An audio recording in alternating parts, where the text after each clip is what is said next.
平平我阿爺部車98年 LS4，你明啦？全車係原版原漆，因為唔係啊嘛98年原版原漆。係啊，每年如果我得閒嘅話，就係我開車個年審，年審完翻嚟咧，又放咗喺個箱入邊嘅包翻塊布嘅，就咁唔開嘅部車。好啦，你講啦，除咗4條胎唔係原廠之外嘅，其他都係原廠。行咗幾多公里數咧？38000。你叫我哋啲二手佬點避呢？係咪先？我哋90幾年嘅時候，屋企睇電視都要行去隔離村嗰個首富屋企睇。我睇到呢一部車嘅廣告，最令我印象深刻就係嗰個香檳塔嘅廣告。係啦係啦 ，V8 4.0自然吸氣喎。係啊，開呢部真係江湖人士，哇！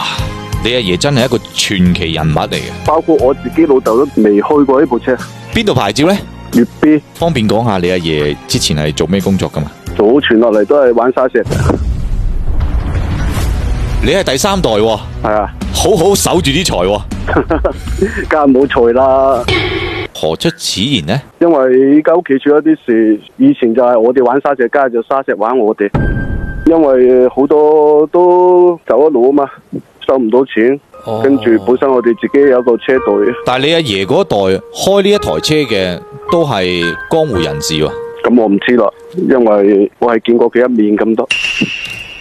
吓？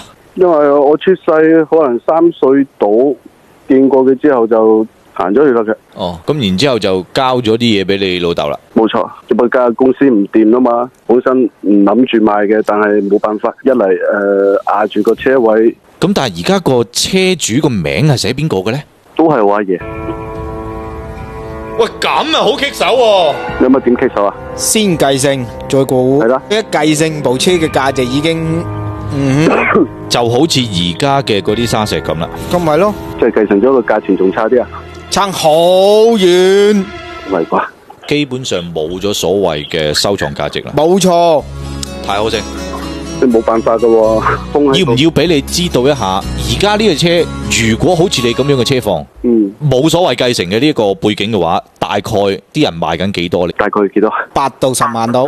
咁但係如果你呢部車佢係要繼承再過戶嘅話呢，咁就1、2萬。唉，佢點解多重手續就唔值錢呢？部車喺個錄本嗰度呢，有繼承呢2個字之後呢，下一手佢會非常之介意，特別收藏級別。哦，你收藏嘅人呢，佢係好希望喺一啲好偉人啊，或者係好有價值嘅人手中，最好就係一手車過到嚟自己有牌去收藏。哦，咁，你請你理解咯。我都要處理咗佢噶，佢老豆都話準備搬啊嘛，唔要啦，佢話受咗咁多年啦。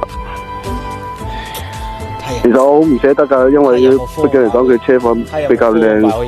係咁，初仔，咁我諗住，如果你話多繼承2個字，個價錢差咁遠嘅話，咁我直接孭住個戶俾佢出，就掛住我阿爺個名，哪怕出咗事故都唔關我哋事噶係嘛？即係大嘅利是講句啊。直播間唔講得，唔鼓勵。係冇所謂噶，如果嗰個嘢唔介意嘅話，咁樣嘅價錢嘅話，會唔會高翻啲咧？咁嘅話，你就更加應該要過戶俾佢啦。如果佢唔介意，如果唔係。